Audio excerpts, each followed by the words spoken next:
Армысыздар, сіздермен киномен. Бүгін біз Тақтар ойыны атты хикаяның 6-шы маусымына шолу жасаймыз. Алдыңғы маусымдарын жоғарыдағы сілтемеге өтіп көре аласыз. Арнаға тіркеліп лайк басып комментарий қалдыруды ұмытпаңыз. Және де Telegram арнаға тіркеліңіз. Ал біз бастаймыз.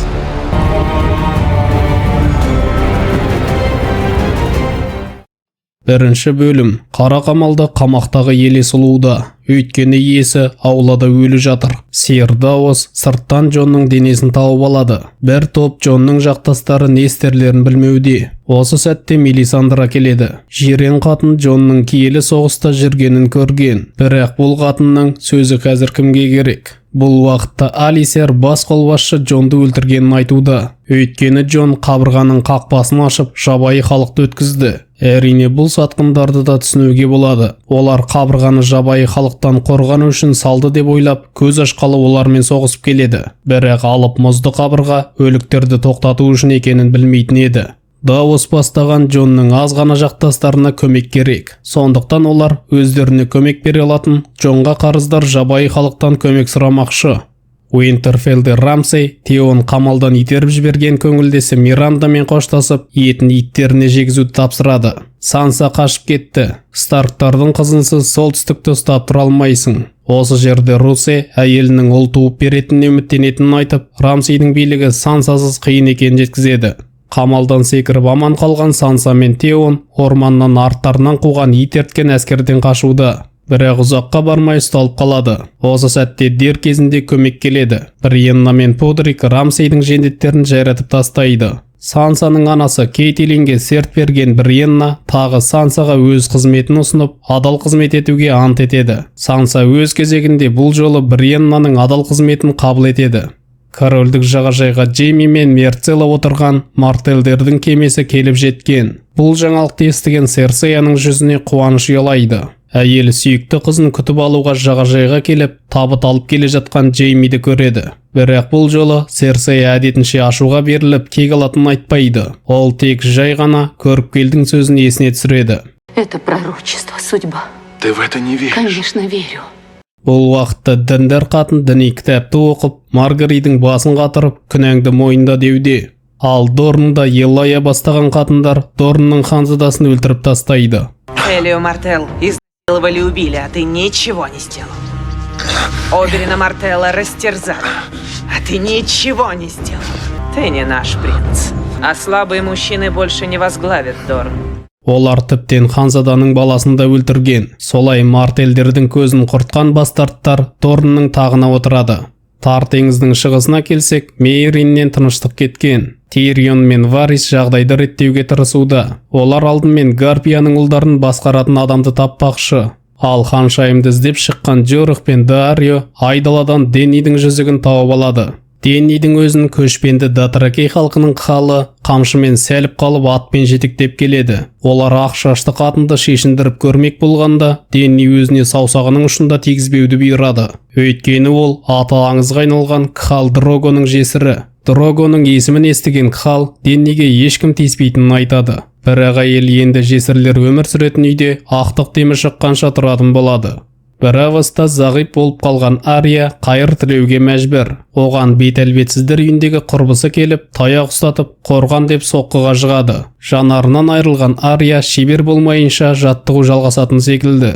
Қара қамалда Алисер Джонның денесін сақтап отырған Даос бастаған топты берілуге шақыруда. Даос есікті ашса бәрі өлетін біледі. Ол жирен қатынға үміт артатын секілді. Бірақ жирен қатын қазір кімге сенетінін де білмейді. От құдайына сенетін қатын үнемі сенімді көрінетін, қазір бейшара болып қалған. Ол айнаның алдында тұрып шешініп, алқасын шешкен сәтте сұлулығынан айырылып, жиіркенішті кәрі кемпір болып қалады.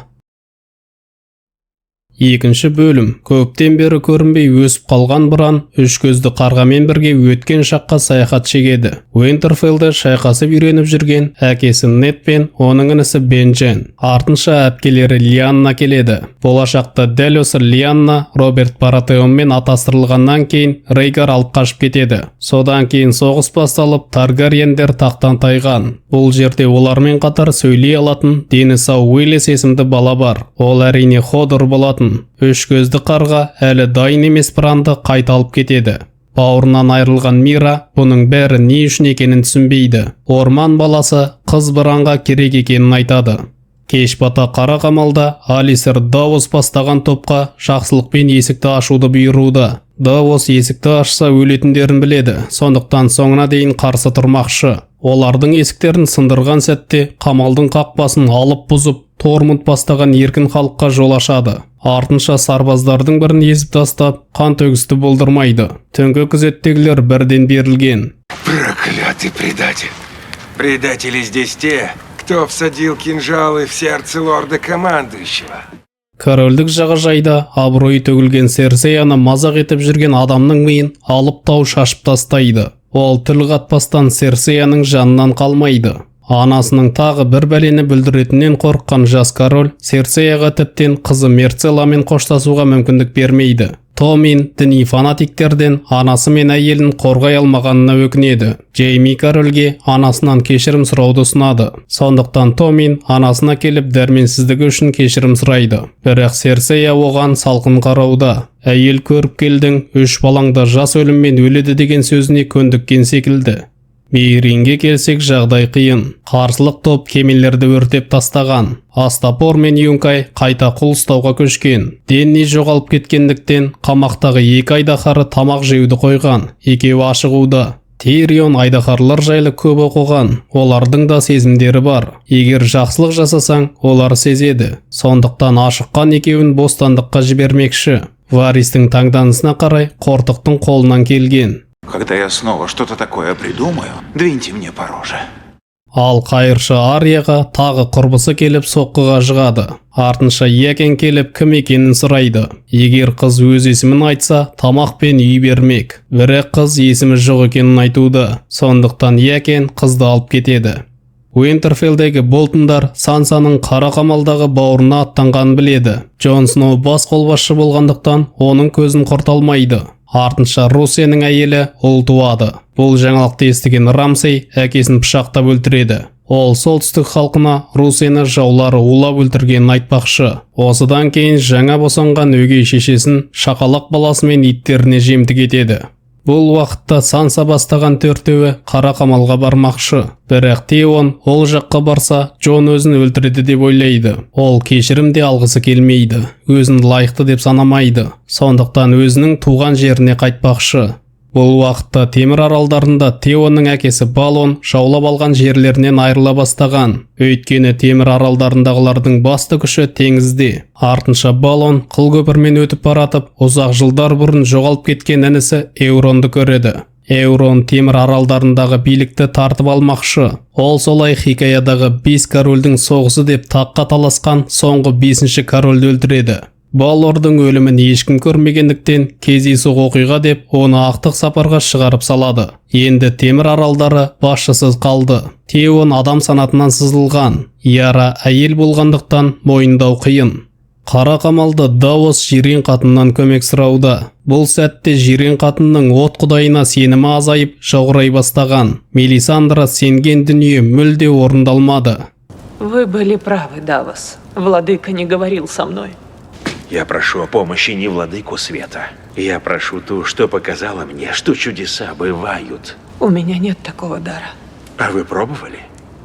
Жирен қатын Джонның денесін жуындырып, қаннан тазалап, дұғасын айтып, жігіттің шашын біртіндеп отқа тастайды. Бірақ ештеңке өзгеретін емес. Үміт үзілгендер біртіндеп сыртқа шығып кетеді. Бөлмеде тек елес қалғанда ғажайып орын алады. 3-ші бөлім. Давос пен Мелисандра қайта тірілген Джонға таңдана қарауда. Джонның өзі болса не болғанын түсіне алмауда. Оның есінде тек түнгі күзеттегі сарбаздардың өзін өлтіргені. Әрине жирен қатын бірден ана өмірде не болғанын сұрайды. Ол жақта ештеңке жоқ. Қара түнек. Артынша дін аман Джон түнгі күзеттің алдына шығады. Они думают, ты какой-то бог. Я не бог. Я-то знаю. Я видел твой член. Что ты за бог с таким маленьким членом? Үш көзді қарға Бран мен тағы өткен жаққа саяхат шегеді. Бұл кезеңде Роберттің көтерілісі аяғына жеткен. Жауыз король тағынан тайып, үлкен ұлы Рейгар Таргариен мерт болды. Алғашығы Лианнаны бір сарайға жасырып, корольдік гвардиядағы 7 корольдіктің тарихындағы ең мықты жауынгер Артур Дейнге тапсырған. Жас Нед Старк жақтастарымен бірге қарындасын құтқаруға келді. Шайқас нәтижесінде Артур Дейн қарсыластарын қырып тастайды. Жалғыз Нед онымен шайқасуда. Бірақ еркекше бірге-бір жекпе-жекті Жоен мен Мираның әкесі құртқан. Солай әділетсіз шайқаста Артур Дейн қаза тапқан. Артынша Нед ғимараттан қарындасының айқайын естиді. Осы сәтте үш көзді қарға Бранды тағы артқа қайтарады. Бозбала солай тағы ақиқатты біле алмайды. Ты не останешься тут навечно. Не станешь стариком в дереве. Но прежде чем уйти, ты должен обучиться. Чему? Всему. Көшпенді жауынгерлер Денниді ордаларына алып келген. Заң бойынша Кхал өлгеннен кейін әйелі бірден жесірлер үйіне келу керек. Денни бұл дәстүрді бұзды. Сондықтан Кхалдар Деннидің әрі қарайғы тағдырын шешпекші. Варис болса әдетінше ақылын пайдаланып, Гарпияның ұлдарына жұмыс дейтін жезөкшемен келісімге келеді. Варис оған жоқ болып кетуге көмектесетін ақша береді. Ал әйел өз кезегінде Гарпияның ұлдарының артында кім тұрғанын айту керек. Әрине Варис барлығын анықтаған. Валантис, Астапор және Юнкайдың байлары Гарпияның ұлдарын қаржыландырады. Себебі Денни құлдықты тоқтатты, ал олар құл саудасын қайтаруды жоспарлауда. Мейринді тастап, оларға шабуылдау ақымақтық. Варис өзінің көгершіндерін пайдаланбақшы. Бұл уақытта корольдік жағажайда Квиберн Варистың тыңшы көгершіндерін өзіне жұмыс істеуге көндіреді. Это пташки Вариса? Теперь ваше величество. Мне нужны пташки в Дорне, в Хайгардене, на севере. Жас король болса, анасын масқара етіп, әйелін тұтқында ұстап отырған бас торғайға келеді. Әрине шал жас баланы оңай алдауда. Дін ұстанушы тек әділдікті қалайды деу ақымақтық. Ол корольдің басын қатырып, өз жағына шығарып, билікті қолына алмақшы. Бравостағы Зағип Арияның сабағы жалғасып, көп дүниеге үйренуде. Нәтижесінде соқыр қыз қарсыласын тоқтатқан. Осыдан кейін Якен қызға есіміңді айтсаң жанарыңды қайтарамын дейді. Бірақ қыздың есімі жоқ. Солай сынақтан өткен Арияның жанары қайтып, ешкім атанады. Уиндерфеллге Старктардың бұрынғы жақтастары Амберлер келген. Оларға Джонның жабайы халықты өткізіп жібергені ұнамауда. Енді олар Рамсейден көмек сұрауда. Ал адалдығының дәлелі ретінде Рикон Старк пен Ошаны береді. Естеріңізде болса, Бран қабырғадан өтпес бұрын інісі Риконды Ошаға тапсырып, жақтастары Амберлерге жіберген. Ендігі өз пайдасын ойлаған Амберлер екеуін жауыздың қолына әкеліп береді. С возвращением, лорд Старк. Қара қамалда Джон өзін өлтірген адамдарды жазаламақшы. Алисер соңғы сөзінде өкінбейтінін айтады. Өйткені ол түнгі күзетте емес, Джонды сатып кетті. Ер адам антына адал. Ал Джон жақсы көрген бала Олли тіл қатпайды. Солай Джон өзі қаламаса да сатқындарды дарғасады. Артынша өзінің күзеті аяқталғанын айтып, бас қолбасшы міндетін досына тапсырады. Мой дозор окончен. 4-ші бөлім. Джон ана өмірден қайтып келгендіктен түнгі күзетке берген серті күшін жояды. Енді ол туған жеріне аттанбақшы. Осы сәтте қара қамалға Санса келеді. Ұзақ жылдар бойы көріспеген, бастарынан қиын тағдыр өткен ағайындылар осы жерде қауышады. Екеуі алдағы жағдайды жоспарлауда. Санса Уинтерфеллді қайтарып алғысы келеді. Рамсей солтүстіктің тізгінін ұстап отырғанда Старктарға тыныштық жоқ. Бірақ Джон шайқастан шаршаған. Оның үстіне оның әскері жоқ. Бүркіт ұясына шынашақ келеді. Ол өсіп қалған Лизи Аронның ұлына Сансаны Болтондар ұрлап кеткенін айтып, жиен әпкесін құтқару керектігін жеткізеді. Она моя кузина. Поможем ей. Приказ лорда. Собирайте рыцарей долины. Настало время вступить в бой. Мейринде Тирион Астапор мен Юнкайдың басшыларын шақырып келісім ұсынуда. Олар Гарпияның ұлдарын қаржыландыруын тоқтатып, Мейринде бүлік шығармайды. Есесіне қалған қалаларда құл саудасы тоқтамайды. Оларға 7 жыл уақыт берілмек. Тирион осылай Денни келгенше уақыт тұтқан секілді. Денниге ғашық екеуі ханшайымды тапқан. Осы арада Дарио Жорықтың індетке шалдыққанын байқап қалады. Екеуі солай қалаға жасырын еніп, Денниді алып кетпек болады. Бірақ Денни басқа жолды таңдаған. Корольдік жағажайға келсек, бас торғай бас қатыруын жалғастырып, Маргариге өз оқиғасын айтып береді. Әңгіменің төркіні торғай ханшайымды өз жағына шығарғысы келетін секілді. Артынша Маргари мен Лорес жолығады. Лорес сынып қалған, бірақ Маргари жеңілгісі келмейді. Ал кіші кеңеске Серсея мен Джейми келіп келісім ұсынады. Маргариге кешірім алу үшін Серсея сияқты жалаңаш көшемен жүріп өту керек. Әрине Олена оған жол бере алмайды. Ал Киван фанатиктердің қолынан ұлын қайтарғысы келеді. Серсея да кек қайтаруды көксеуде. Сондықтан Олена әскерін корольдік жағажайға кіргізіп, күшейген фанатиктерді қырып салмақшы. Басқа жолы жоқ секілді. Теон болса туған жеріне келіп жеткен. Яра әкесі өлгеннен кейін інісі таққа отыру үшін келді деп ойлап жазғыруда. Бірақ жігіт король болғысы келмейді. Бұл жерге Яраға көмек беру үшін келген. Уинтерфеллде жарымес Рамсей қулыққа бармақ болған Ошаны өлтіріп тастайды. Ол артынша Джонға інісі Рикон қолында екенін айтып жолдама жіберген. Онымен қатар Джон өткізген жабайы халықты біртіндеп қырып салмақшы. Рамсейді тоқтатпаса болмайды. Оның әскері өте көп. Старктарға жабайы халық қосылмақшы, бірақ бұл да аздық етеді. Оларға солтүстік әулеттерден көмек сұрау керек. Жесірлер үйінде жауынгерлер Деннидің тағдырын шешуде. Әрине Деннидің басқа жоспары бар. Ол отты біртіндеп төгіп барлығын өртке орай бастайды. Ал Джорих пен Дарио есікті сырттан бекітіп қойған. Солай лаулаған ордадан Денни жалғыз өзі шығады. Көшпенді жауынгер халық оның алдында тізе бүгеді. 5-ші бөлім. Шынашақ Санса мен құпия кездесуде. Әрине қыз өзін құбыжықтың қолына берген адамды жазғыруда. Шынашақтың айтарға сөзі жоқ. Ол Рамсейдің азғын екенін білмеді. Питер қыздан кешірім сұрауда. Онымен қатар Сансаның туыс ағасы қара балық Реверанды Фрейлерден тартып алғанын айтады. Ол көмек бере алуы мүмкін. Бравоста Ария құрбысымен жаттығуын жалғастыруда. Бұл қыз Арияның кеткенін қалайтын секілді. Артынша Якен Арияға бір әйелді өлтіруді тапсырып, соңғы мүмкіндік береді. Ол әйел театр актрисасы. Бұл театрда Вестеростың оқиғасы қойылуда. Олар Неттің өлімін күлкі еткенде Арияның көз алдына сол бір сұмдық оқиға келеді. Артынша қыз әйелді бақылап жүріп, шарап шетін байқайды. Демек оны улауға болады. Бірақ әйелдің мейірімді екенін байқап, оны өлтіргісі келмей қалады. Девочка должна решить, хочет ли служить многоликому богу. Девочка решила. Кто служит, не задает вопросов.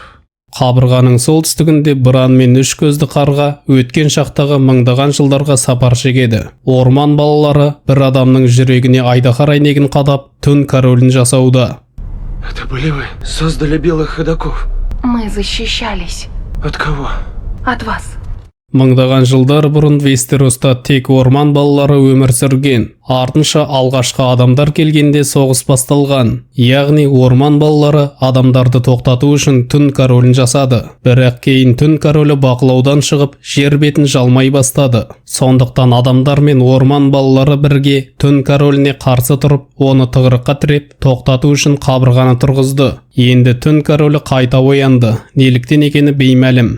Темір аралдарында сайлау өтеді. Бұл жерде әйел адам таққа отырмағандықтан Яра бірінші әйел болуы мүмкін. Заң бойынша Теон бірден бір үміткер. Бірақ жігіттігінен қалған. Ол еркектерден де мықты, әпкесі бірден бір лайықты адам екенін айтуда. Осы сәтте Эурон келіп, алдыңғы корольді өзі өлтіргенін мойындап, таққа өзі отыру керектігін айтады. Өйткені бауыры Балон үмітсіз соғысты бастаған адам. Ол ендігі сәтте Тар теңіздің шығысындағы Дейнерис Таргариенмен қосыла, Болат таққа қол жеткізбекші. Солай барлығы Эуронды қолдап, арнайы рәсімнен өткізіп, король жасайды. Рәсім өтіп жатқанда, Яра мен Теон жақтастарымен темір аралдарындағы кемелерді алып қашып кетеді. Кемесіз қалған Эурон мыңдаған кеме жасап, әлемді жаулап алмақшы. Эсос материгінде Денни өзін айналшықтап кете алмай жүрген Джорихтың індетке шалдыққанын көреді. Денниге өзі үшін жанын беретін Джорих керек. Сондықтан ер адамға індеттің емін табуды тапсырып, емделгеннен кейін өзіне қайта оралуды бұйырады.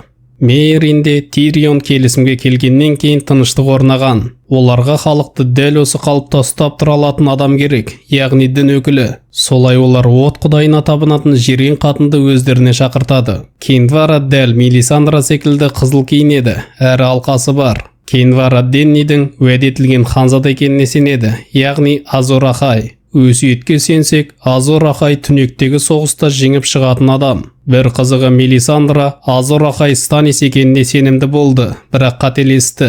Енді ол ана өмірден қайта келген Джон Азор Ахай екеніне сенеді. Вариске келсек, ол діни фанатиктерді жек көреді, сенбейді. Бірақ Кинвара сабырлы Варистің өзін тығырыққа тіреп, қобалжытып қояды. Мы служим королеве. Вам незачем бояться меня. Қабырғаның солтүстігінде Бран өз бетімен сапар шегіп, бұйрық күтіп тұрған мыңдаған ақ өліктерді көреді. Ол бір сәтте түн королінің жанына келгенде, король оның қолынан ұстап, белгісін салып қояды. Демек олар үш көзді қарғаның қайда екенін біледі. Оларға кету керек. Время пришло, чтобы ты стал мной. Но готов ли я? Нет. Қара қамалда Джон бастаған топ Рамсейге қарсы тұру үшін жақтастарын түгендеуде. Жағдай қиын. Санса осы арада қара балық жайлы айтып береді. Демек үміт бар. Солай Старктар қара қамалды тастап өз соғысына аттанады. Ал үш көзді қарға Бранды тездетіп дайындауда. Осы сәтте бұл жерге түн королі келіп жеткен. Бран мен үш көзді қарға өткен шақта Ходордың бала кезінде жүргенде бұл жерде қырғын жүреді. Бран өткен шақтан бала Ходордың санасына енеді. Олар сыртқа қашқанда орман балалары мен оның алып қасқыры құрбан болады. Ал түн королі үш көзді қарғаны өлтіреді. Артынша үшеуі сыртқа шыққанда Мира Бранды сүйрелеп, қашып құтылғанша Ходорға есікті ұстап тұруды бұйырады. Ал өткен шақта бала Ходор есінен айырылып, Hold the door, яғни есікті ұстап тұр деген сөзді қайталай береді. Демек Ходордың өмір сүруінің мақсаты есікті ұстап тұру. Бран мен Мира қашып құтылғанша есікті ұстап тұру. Тірі сыртқа шықпас үшін есікті ұстап тұру. Ол өз міндетін атқарып, мерт болады. Ходор! Ходор! Ходор! 6-шы бөлім. Мира Бранды сүйреп келеді. Бран әлі үш көзді қарға болуға дайын емес, оған асау керек. Сол себепті де ол 7 корольдіктің тарихын мерт болған үш көзді қарғаның көзімен көріп шығады. Өліктер оларды қуып жеткенде күтпеген жерден көмек келеді. Цитаделияға әйелдерді кіргізбейді. Сондықтан Сэм Лили мен сәбиін туған үйіне апарып тастамақшы. Сэмнің отбасы жақсы, тек әкесі ғана томпақ ұлынан бас тартып, оны түнгі күзетке жіберген болатын. Енді тығырыққа тірелген жігіт қобалжуда. Үйінде анасы мен қарындасы оларды жылы қарсы алады. Солай кешкі аста Тарлей отбасы толық бас қосады. Сэмнің інісі де ағасын жақсы көретін секілді. Тек әкесі ғана семіз баласын еркек болсын деп түнгі күзетке жіберді. Бірақ Сэмнің арықтайтын түрі жоқ. Бұл аздай, ол Лилидің жабайы халықтан екенін біледі. Ер адам жабайы халықты жек көреді. Не болса да ер адам Лили мен сәбиіне қызметші болып қалуға рұқсат береді. Бірақ Сэм ойлана келе, Лили мен сәбиді өзімен алып кетуді ұйғарады. Кетер алдында ол Валериан болатынан жасалған қылышты, яғни әулеттің жәдігерін өзімен алып кетеді. Бравосты Ария өзі қаламаса да құрбанының шарабына у қосып қояды. Артынша әйел қызды көріп қалып, жақын сөйлесіп, мейірімін көрсетеді. Ойынан айныған Ария әйелдің шарабын төгіп тастап, жас актриса оны өлтіргісі келіп, бет-әлбетсіздерге жүгінгенін жеткізеді. Артынша жасырып қойған қанжарын алады. Ария тапсырманы орындамағандықтан, Якен оның құрбысына Арияны өлтіруге рұқсат береді. Алда бізді екі қыздың арасындағы шайқас күтуде. Корольдік жағажайда Маргари қатты өзгерген секілді. Әйел дінге бас ұрған. Жақын арада Маргаридің күнәдан арылуы болу керек, яғни көшемен жалаңаш жүру. Әйел өз күнәсін түсінген, бірақ Маргари бауырын құтқару үшін фанатиктерді алдап жатқан секілді. Артынша астанаға Тирелдардың әскері кіреді. Олар ханшайымды масқаралықтан құтқармақшы. Бірақ бас торғай барлығын ойластырып қойған. Ол Маргариді қаламен жалаңаш жүргізуді ойламайды. Өйткені король дінмен біріккен. Солай Джейми бастаған Тирелдар әскері ештеңе істей алмайды. Ал бас торғай дегеніне жеткен. Артынша король дінге қарсы шыққан Джеймиді гвардиядан қуады. Енді ол фрейлерге тиесілі Реверанды қара балықтан алып беру керек. Бұл уақытта қызыл тойдан кейін көрінбей кеткен Уэлдер Фрей қара балыққа қарсы көздерін шығарады. Ол сол бір қанды тойда қызына үйленген қызыл балықтың бауырының баласы болатын. Эдмонд осы уақытқа дейін тұтқында отыр. Бранды құтқарып қалған Бенджамин Старк болатын. Ол түнгі күзетте жүріп жоғалып кеткенде ақ өлік өлтіріп тастаған. Оны орман балалары құтқарып қалды. Енді Бранд түн короліне тосқауыл болу үшін қара қамалға жетуі керек. Тар теңіздің шығысында Денни мыңдаған жауынгер халықты сарбаздарының қатарына қосқан. Денни оларды кемемен теңізден алып өтіп таққа отырғысы келеді. Бірақ еркін халықты теңізді кешіп өтуге көндіру екіталай. Осы сәтте Денни айдаһармен келіп, жауынгер көшпенді халықтан өз үшін шайқасуды сұрап, теңізді кешіп өтуге көндіреді. Жауынгер халық Денни үшін отқа да түсуге дайын. 7-ші бөлім. Бұл бөлімде ұзақ уақытқа белгісіз болған ит көрсетіледі. Ол ен далада шіркеу тұрғызуда. Итті Бриенна ауыр жаралап, Ария тастап кеткеннен кейін бұрынғы жендет. Қазір дінге бас ұрған адам құтқарып қалған. Діндердің ойынша құдайлар итті бекерге тірі қалдырмады. Оның атқаратын міндеті бар.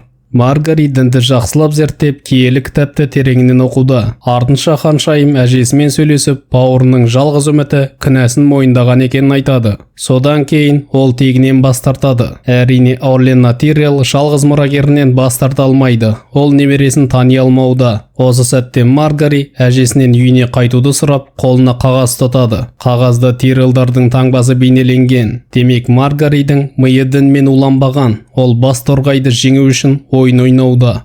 Артынша астанадан кеткелі жатқан Алленаға Серсей келіп, кәрі торғайға қарсы соғыста әскері керек екенін айтады. Бірақ бұл жағдайға жеткізген Серсейяның өзі, енді өзі бәрін ретке кетіру керек. Серсея солай жалғыз қалған секілді. Джон еркін халыққа келіп, Рамсейге қарсы соғыста өзіне қосылуын сұрайды. Әрине, еркін халық өздеріне қатысы жоқ соғысқа шыққысы келмейді, бірақ олардың таңдауы жоқ секілді. Онымен қатар Джон еркін халық үшін жан берді. Сол себепті де еркін халық Джонға қосылады. Они точно придут? Мы не такие умные, как южане. Если мы что-то говорим, то делаем. Джейми мен Брон бастаған сарбаздар корольдің бұйрығымен Риверанға келіп жеткен. Қамалды қоршап алған Фрейдің әскері қара балықтың інісі Эдмундты пайдаланып басып кірмекші. Бірақ қара балық туған жерін сатқындарға оңай беріп қоймайды.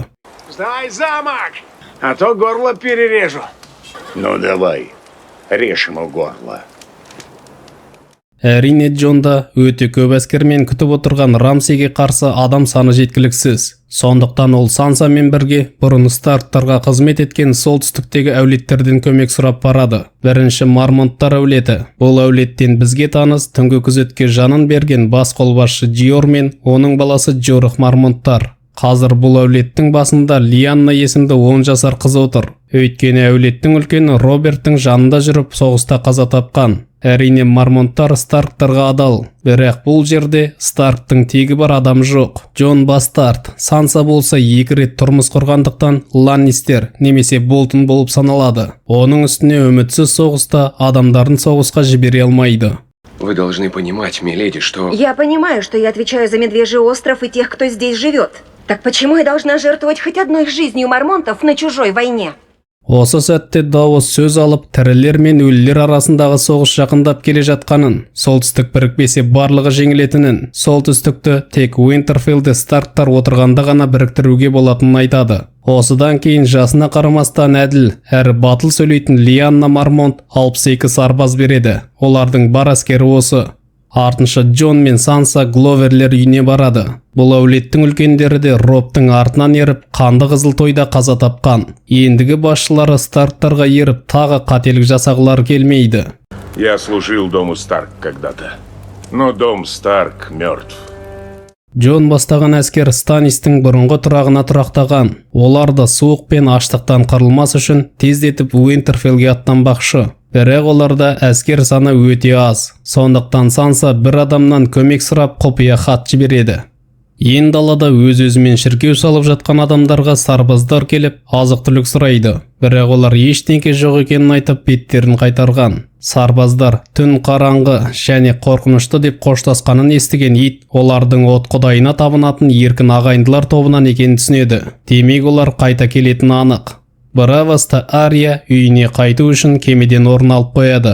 Бірақ кемпірдің бейнесінде келген қыз оны пышақтап тастайды. Ария суға секіріп құтылып кеткен, бірақ жағдай ауыр. Ит орманда отын жинап жүріп, айқай даусынан тұраққа асыға келеді. Бұл жердегілердің барлығын қырып тастаған, ал өзін құтқарған досын дарға асып кеткен.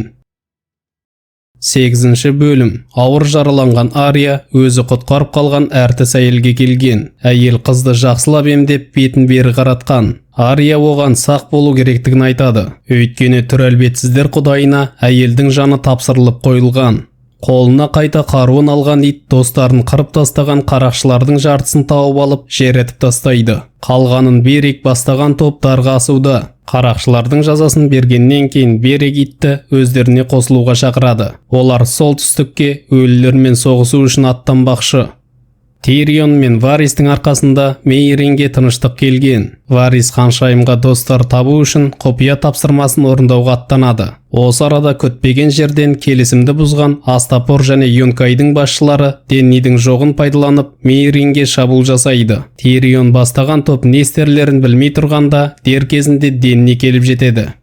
Ал корольдік жағажайда бас торғай Серсеяны өзіне алдыртуға адамдарын жіберген. Әрине Серсея олардың жетегінде жүруді ойламайды. Ол алып терминаторы тауға бір торғайдың мойнын бұрап жұлып алуды бұйырады. Бұдан кейін оған ешкім батылмайды. Артынша король жолдама айтады. Бұдан былай сот жекпе-жек арқылы жүрмейді. Корона приняла решение, что с этого дня суд поединком будет запрещен в 7 королевствах. Серсея Ланнистер и Лора Стирл предстанут пред судом 7 септонов, как было в первые дни веры. Солай Серсея соттағы басты қаруы таудың күшінен айырылады. Бас торғай корольдің басын қатырып дегеніне жетуде. Бірақ Серсеяның жасырын қаруы бар секілді. Бриенна мен Подрик болса қара балықпен сөйлесуге Риверанға келген. Бірақ бұл жерді Джейми қоршауға алған.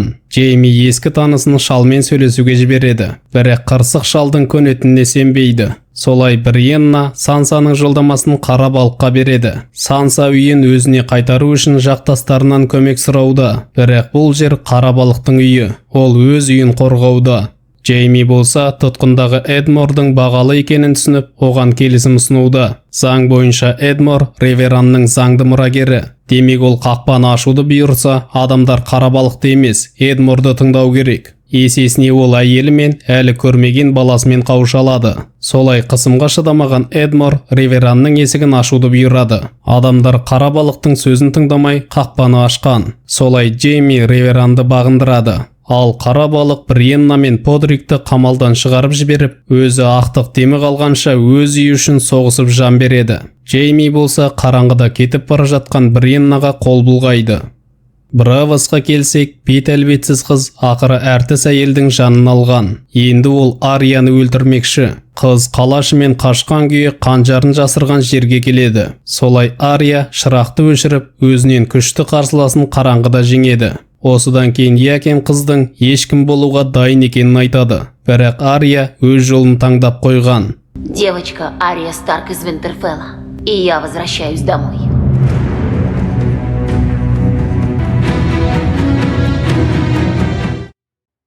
Тоғызыншы бөлім. Кемемен келген басшылар қалаға шабуыл жасап жатқанда Денни барлығын қаласымен қоса жермен жексен етпекші. Осы сәтте Тирион оған әкесіне ұқсап бара жатқанын айтады. Сондықтан Денни басшылармен бетпе-бет кездеседі. Басшылар ханшайымды беріледі деп ойлайды. Бірақ Денни айдаһарына отырып, 3 баласымен қосыла кемелерді өртеп жібереді. Ал сырттағы Гарпияның ұлдарын Дарио бастаған жауынгер сарбаздар қырып тастайды. Әрине бұдан кейін басшыларға берілуден басқа амал қалмайды.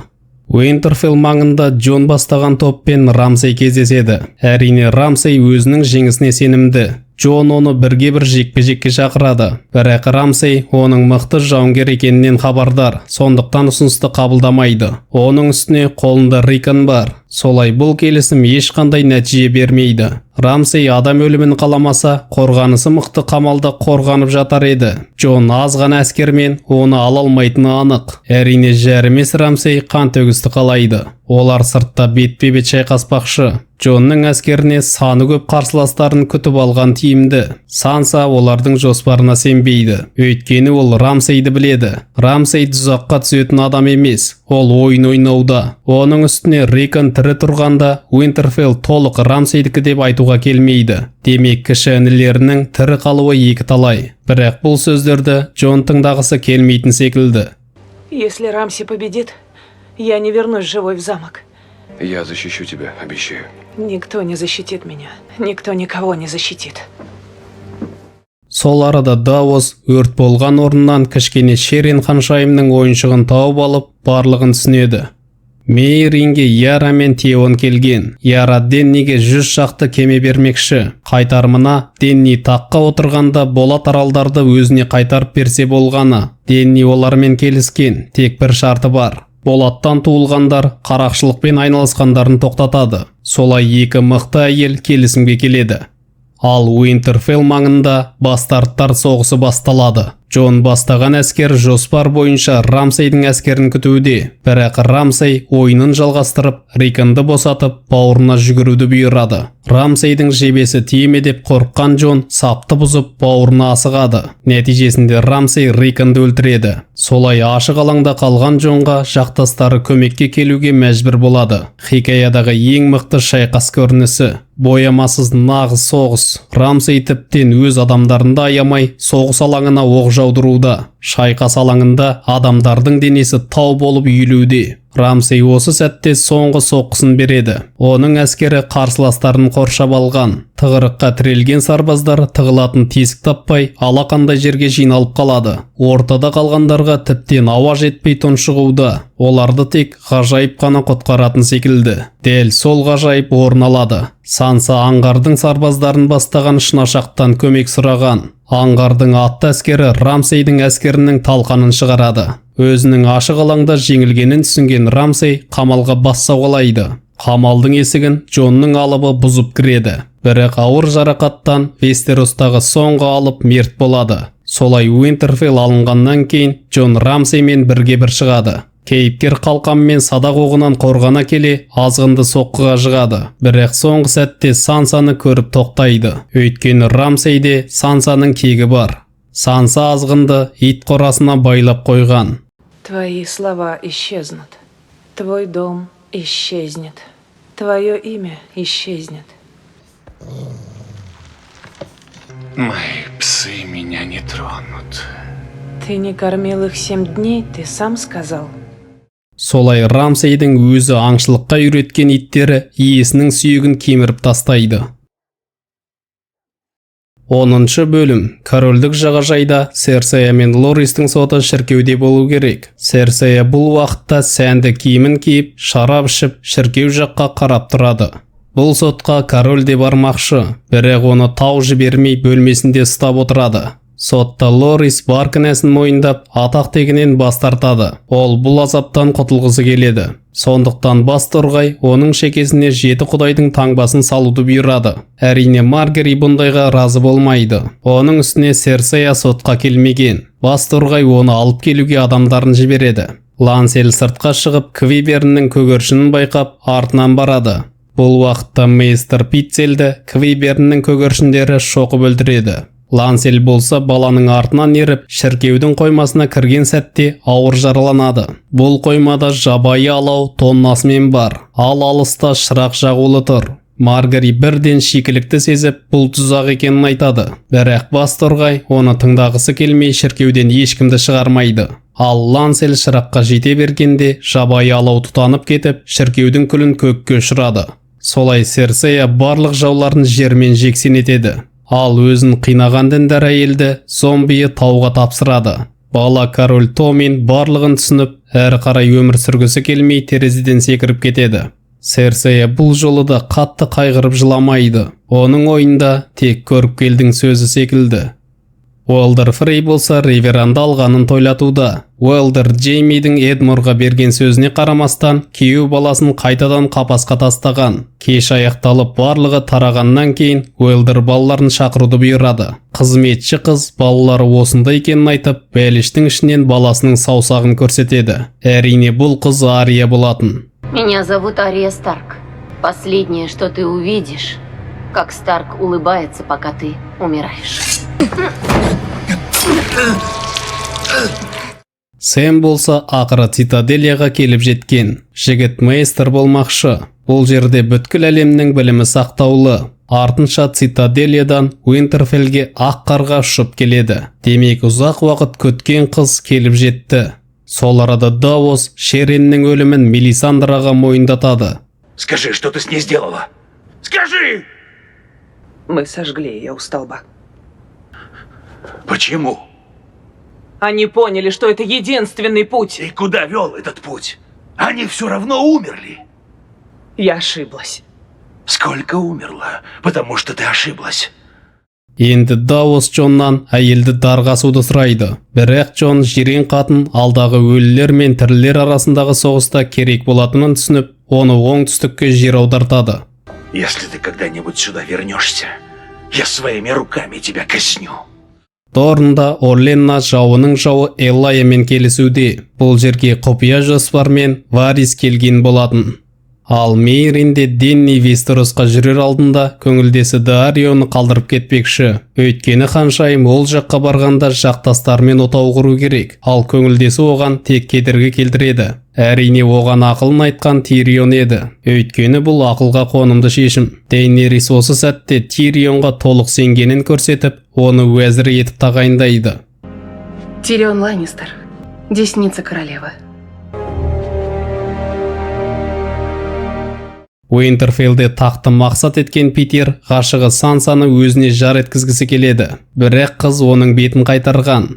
Қабырғаның солтүстігіне келсек, Бенжен Бран мен Мирана қабырға маңына тастап кетеді. Өйткені өзі жартылай өлік болғандықтан сиқырлы қабырғадан өте алмайды. Осы арада Бран киелі ағашты ұстап, үш көзді қарға тоқтатқан жерге барады. Жас Нед Старк Артур Дейнді өлтіргеннен кейін ғимаратқа көтеріледі. Бұл жерде қарындасы Лианна дүниеге сәбиді алып келген. Бірақ өзінің жағдайы ауыр. Лианна Неттің құлағына бір дүниені сыбырлап айтады. Естілгені Нет Лианнаның сәбиін қорғауы керек. Бұл сәби Рейгар Таргариен мен Лианна Старктың баласы Джон Сноу болатын. Демек ол ешқандайда бас тарт емес, жеті корольдіктің заңды мұрагері. Нет оны таққа отырған Роберттен құтқару үшін барлығына заңсыз туылған баласы етіп таныстырған. Нед Старк абыройын сырып тастап, сәбиді аман алып қалды. Осы шақта солтүстіктің әулеттері бас қосып, әрі қарай не істейтіндерін ойластырады. Алда оларды өлілермен соғыс күтуде. Сондықтан солтүстік Джон Сноуды солтүстіктің королі ретінде тағайындайды. Мы признаем лишь короля Севера и имя его Старк. Меня не волнует, что он бастард. Кровь Неда Старка течет в его жилах. Он мой король. С этого дня и до последнего дня. Джон Сноу отомстил за красную свадьбу. Он белый волк. Король Севера. Король Севера. Король Севера. Король Севера! Король Севера. Король Севера. Джейми корольдік жағажайға келе сала қираған шіркеуді көреді. Серсей Ланнистер болат таққа отырады, ал оның бас уәзірі Квиберн болады. Джейми өз ғашығын танымай тұрған секілді. Тар теңіздің шығысына келсек, Дейнерис Таргариен болат тақты өзіне қайтару үшін ең ірі әскермен үйіне, яғни Вестеросқа жол тартады. Осылай 6-шы маусым аяқталады. Жалғасы осы видео 4000 лайк жинағанда арнаға шығады. Сондықтан арнаға тіркеліп лайк басып, комментарий қалдыруды ұмытпаңыз. Және де Telegram арнаға тіркеліңіз. Сіздермен, киномен.